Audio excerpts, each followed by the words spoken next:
Eh, ini jujur boleh ya? Boleh. Karena di pramuka itu bisa lebih banyak di-spend. Bisa lebih banyak Allah. di-spend. Karena ya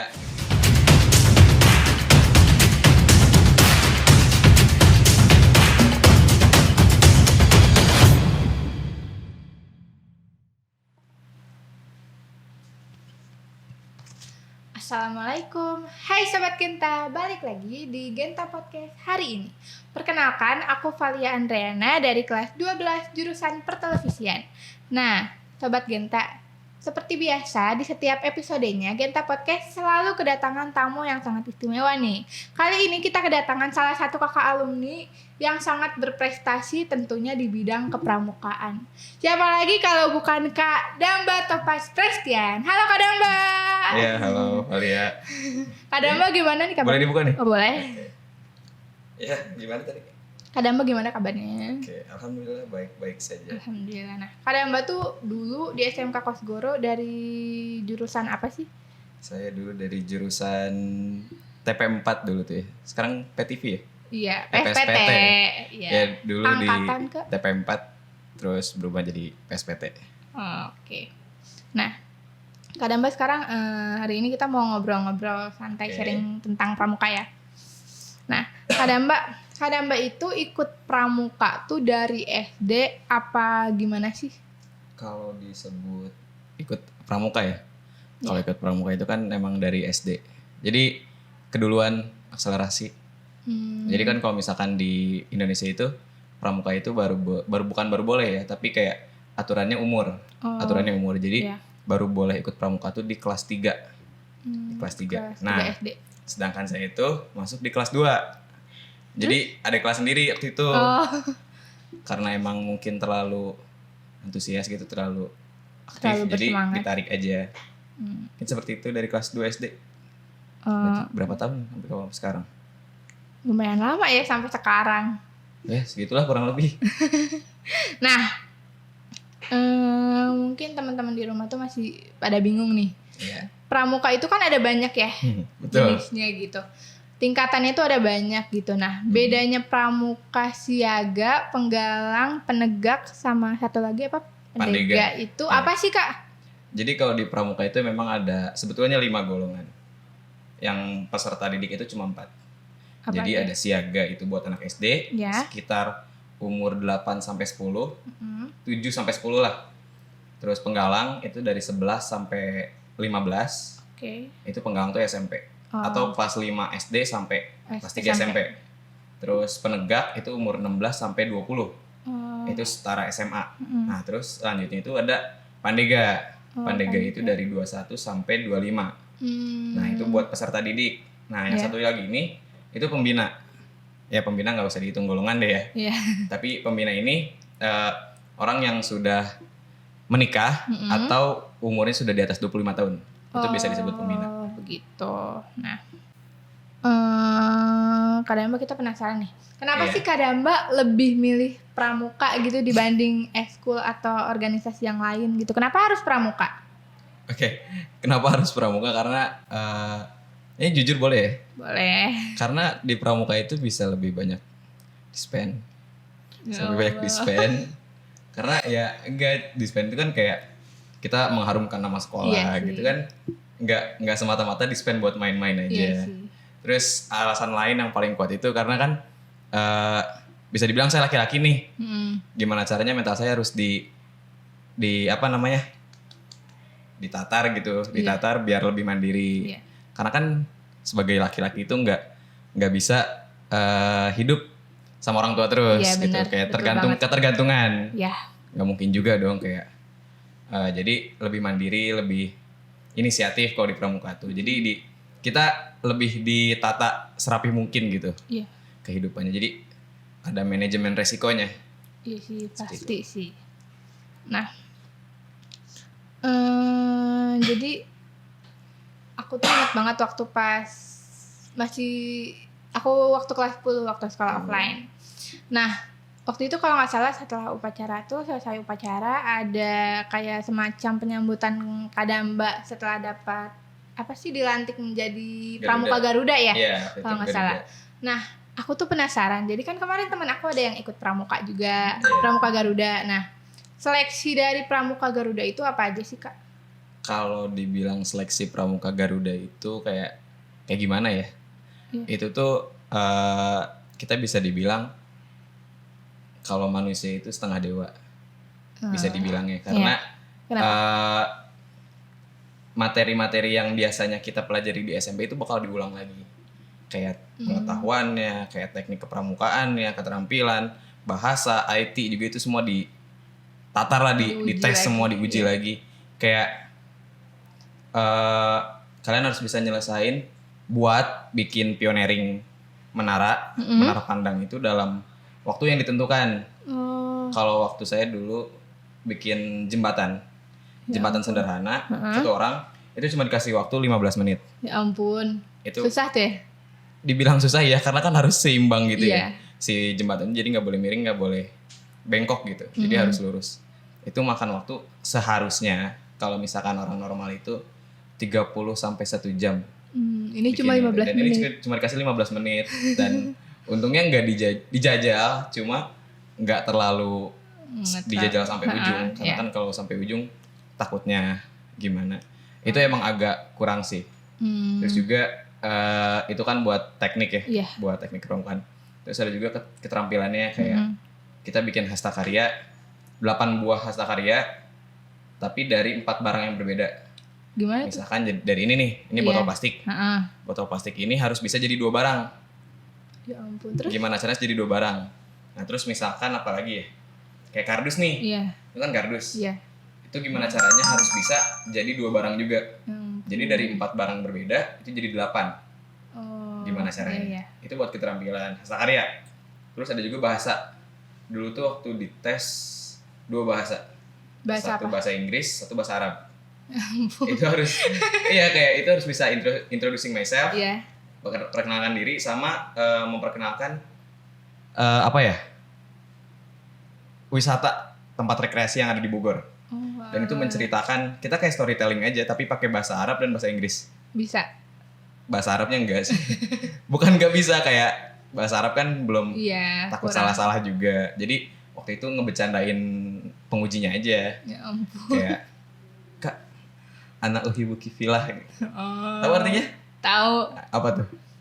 Aku mencintaimu karena Allah. Oh iya benar. Keren banget emang. Dari situ mungkin minusnya di situ. Di bahasa Arab kan nggak bisa. Bukan nggak bisa, cuma belum belajar. Kalau bahasa Inggris alhamdulillah dikit-dikit bisa. Mungkin itu sih kalau buat seleksi. Oke. Kak Damba juga ini ya Pramuka Garuda ya? Iya, tahun 2019 untuk penegak, tahun 2017 untuk penggalang, dan tahun 2010 untuk siaga. Gila. Nah, Kak Damba juga kan selain Pramuka Garuda itu Kak Damba jadi apa sih? Ketua DKR, Ketua Bidang Pembinaan dan Pengembangan DKC, dan juga Ketua Dewan Saka. Betul. Nah, bedanya dari 3 itu apa aja sih Kak? Bisa dijelasin nggak? Dari DKR dulu ya? Iya. Ketua DKR itu adalah yang menanggungjawabkan penegak Pandega atau umuran SMA kuliah di kuartir rantingnya. Kan DKR ya? Iya. Kita ngomong DKR, itu gimana caranya harus kita bisa memaintain ekosistemnya. Ekosistem penegak Pandega di Bogor Utara. Jadi kalau misalkan ada orang, misalkan nih SMK Kosgoro ikut kegiatan keluar, itu saya harus tahu. Saya harus tahu kayak, oh ini anak-anaknya siapa aja. Misalkan Valia, saya, dan yang lain gitu. 3 orang ikut kegiatan itu, saya harus tahu data-datanya. Karena takutnya ada miskomunikasi, ini perwakilan Bogor Utara tapi saya nggak tahu kan, jadi kacau ya? Iya, jadi kacau juga. Kayak kok ini DKR-nya nggak tahu, kok ini nggak tahu, jadi begitulah. Nah terus kalau DKC itu Ketua Bidang Pembinaan dan Pengembangan itu sesuai katanya ya, pembinaan dan pengembangan, kayak kita ngebina dan mengembangkan minat-minat yang ada di Kota Bogor. Terkhususnya penegak dan pandega, sama juga tapi sekota Bogor. Nah kalau misalkan pembinaan dan pengembangan itu lebih bergeraknya di bidang sosmed. Di bidang sosmed, IG jadi kayak gitu ya? IG, Facebook, YouTube, kayak gitu-gitu. Terus kalau Dewan Saka itu gimana ya? Karena kan ini saya angkatan pertama ya Iya. di Dewan Saka ini. Jadi Saka itu saya Saka Widya Budi Bakti. Iya, itu apa tuh? Yang bergerak di pendidikan anak usia dini. Oh, PAUD. Nah, selain PAUD itu juga ada seni dan film, ada museum dan cagar budaya dan pariwisata dan lain-lain. Oh, banyak ya? Ya, kalau nggak salah itu kita terbanyak ada 7 krida. Wow. Jadi krida itu kayak kelompok-kelompoknya gitu loh. Iya. Nah, kalau ada lagi sih sebetulnya. Apa? Ada lagi, jadi kayak di Pramuka itu saya sebagai koordinator Garuda Sekota Bogor. Wow. Namanya Garuda Berbakti. Itu saya koordinatornya bersama teman saya dari Bogor lain. Wow, Seperti hebat banget. Banyak banget ininya ya, apa? Pengalamannya pasti banyak banget tuh. Masih ada yang lebih dari saya kok. Nah, di masa pandemi ini kan pasti kayak sekarang tuh banyak banget nih Satgas Kota Iya. Bogor, Satgas Covid lah gitu. Nah, Kak Damba tuh kalau gak salah jadi Satgas Covid juga ya? Iya, Nah. betul. Bisa diceritain gak sih gimana sih kok bisa gitu ikut jadi Satgas Covid Kota Bogor gitu? Oke, jadi kalau buat Satgas Covid itu saya terdaftar di 2 sebetulnya. Apa aja? Satu tim walet, satu lagi relawan KNPI. Itu tuh apa tuh? Jadi kalau yang Satgas Covid ini memang dibentuknya dari Pramuka. Oh, Pramuka kerjasama sama Dispora.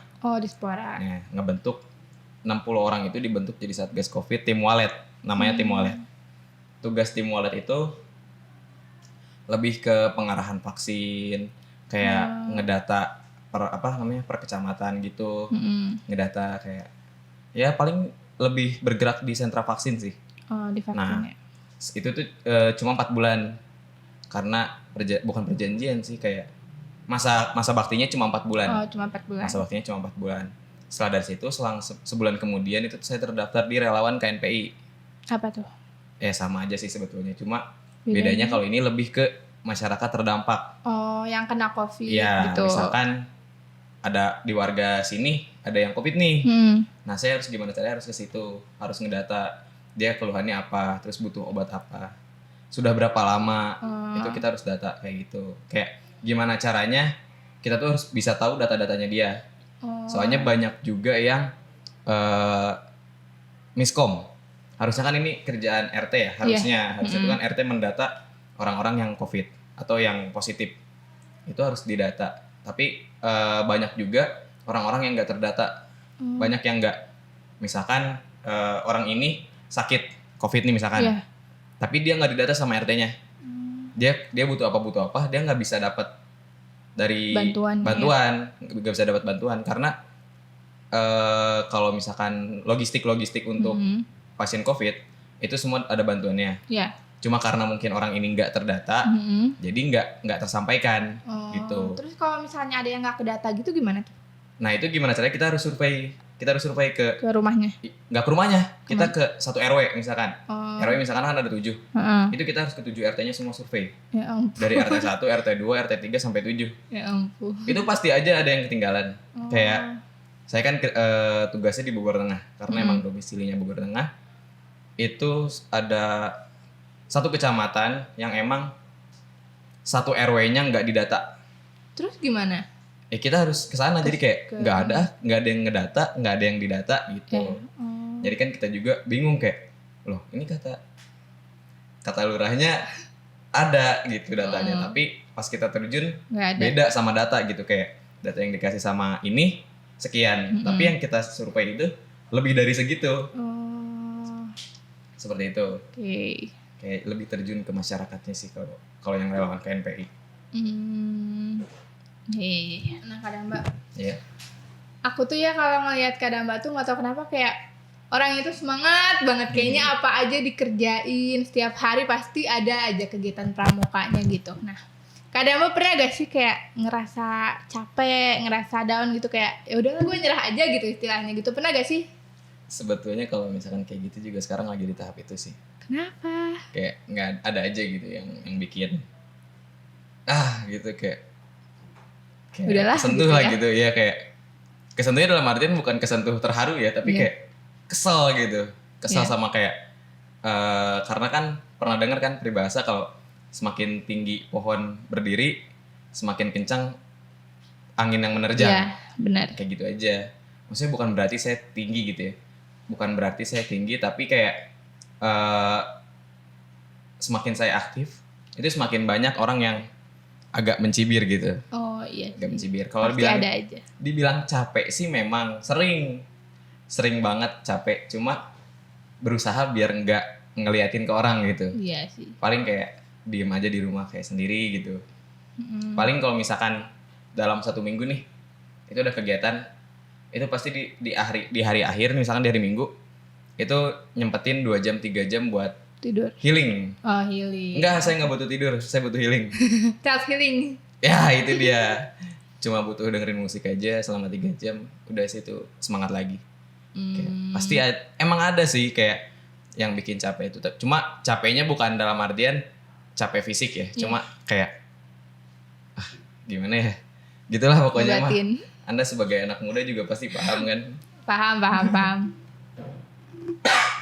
Oh ya Kak Damba, aku mau ngucapin selamat nih buat Kak Damba. Jadi Kak Damba tuh kemarin abis dapet penghargaan dari ini Pramuka Teladan ya? Iya. Boleh ditunjukin gak sih Kak penghargaannya? Ini yang gantung. Tuh ya ampun. Ih, terus di baju-bajunya Kak Damba tuh banyak banget. Apa sih brevet-brevetnya? Iya, ini tuh bisa dibilang brevet atau tanda penghargaan. Bisa dijelasin gak sih Kak apa aja? Oke, dijelasin. Dari sini ya? Iya, dari sini. boleh. Ini tuh saya dapetin Bela Negara itu dari Kodim 0606. Dan itu Kodim 0606 itu tahun 2017 dan di tahun 2019 itu dapat di Atang Senjaya. Jadi kurang lebih ikut Bela Negara ini udah 3 kali sebetulnya. Cuma tahun berapa? 2 kali ini sama tempatnya di Atang Senjaya. Satu lagi? Untuk bawahnya ini itu ada scuba selam. Oh. Pendidikan selam. Itu waktu itu saya ikut di Kodim juga, Kodim 0606, tapi tempat prakteknya bukan di Kodim, tapi di Pusdiksi. Oh, Pusdiksi. Iya. Lalu? Terus ini 2 ini di bawah aeromodeling. Aeromodeling itu kayak kita belajar membuat pesawat kayu dari kayu balsa. Itu namanya chuck glider.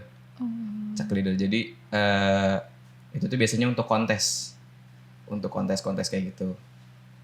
Nah kalau misalkan untuk yang di sebelah kanan ini ada 2. Yang satu survival dasar, itu dari Angkatan Udara. Yang satu lagi PMPPU. PMPPU itu pengenalan mesin dan perawatan pesawat udara. Itu saya ikut di Lanut Hussein Sastra Negara, Kota Bandung. Mungkin kalau ini mah KPDK. Ini apa? Kursus pengelolaan Dewan Kerja. Jadi sesudah jadi DKR itu kita harus dikursusin dulu sebetulnya. Gimana caranya harus bisa mengelola Dewan Kerja yang baik dan benar. Kayak gitu.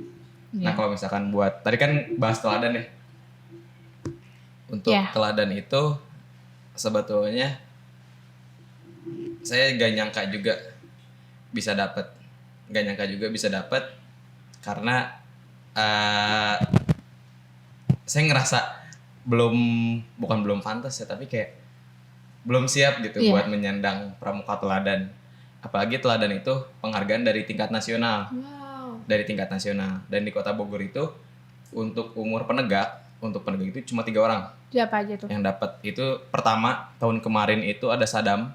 Ya, dari Sadam. Bogor Timur. Lalu tahun ini kedua itu ada saya dan Rangga dari Bogor Barat. Rangga ini, saya dari Bogor Utara. Jadi kayak masih terlalu baru gitu. Kayak wah ini saya masih belum cocok nih buat menyandang pramuka teladan. Cuma kan karena memang direkomendasikan untuk mengajukan, jadi ya sudahlah dicoba dulu. Tapi ternyata berhasil ya.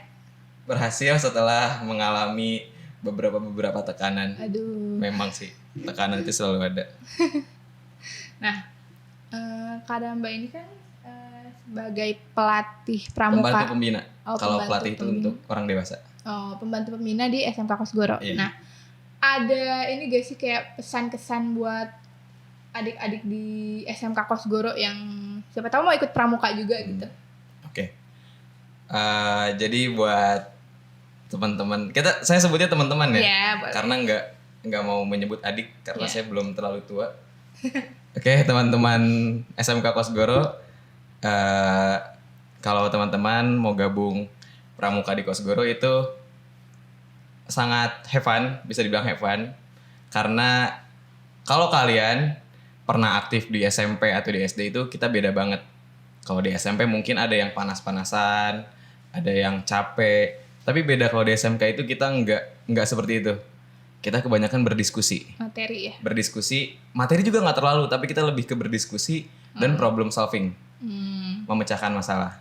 Mungkin kalau teman-teman mau ikut pramuka bisa hubungi saya atau Kak Valia, atau mungkin langsung ke pembina Pak Agam atau ke Astria sebagai pradana, itu bisa langsung daftar saja. Karena keuntungan-keuntungan jadi pramuka itu selain relasi, kita bisa mendapatkan sesuatu yang lebih, misalkan Apa tuh? kita bisa dapat sesuatu di luar kan, siapa tahu ya. Iya, benar-benar. Kayak ya contohnya kemarin tuh temannya Valia juga kan, itu Iya. pernah sama saya tuh yang di luar. Jadi seperti itu. Ada orangnya. Gak usah disebutin. Nah, terus buat teman-teman SMK Kosgoro, kalau misalkan kalian bosan gitu melihat suasana sekolah, kita bisa dispen. Iya. Bisa dispen sampai Kadamba ini dijuluki jadi Manusia dispen. Iya. Gara-gara jarang banget ada di sekolah ya. Setiap hari kayaknya saya nggak di sekolah. Paling ke sekolah hari Sabtu doang. Enggak, saya ke sekolah hari Jumat biasanya. Oh, alah. Oke. Hari Jumat. Jadi teman-teman kalau misalkan mau ikut pramuka bisa hubungi saya. Nah, bisa hubungi Kadamba guys. Nah, oke. Oke Sobat Genta, makasih banyak buat Kadamba yang udah menyempatkan hadir di Genta Podcast di sela-sela kesibukan pramukanya. Nah, buat Sobat Genta semuanya yang mau request siapa nih yang selanjutnya harus diundang ke Genta Podcast, bisa komen. Jangan lupa juga buat like, share, dan subscribe channel Genta Podcast. Dadah, assalamualaikum.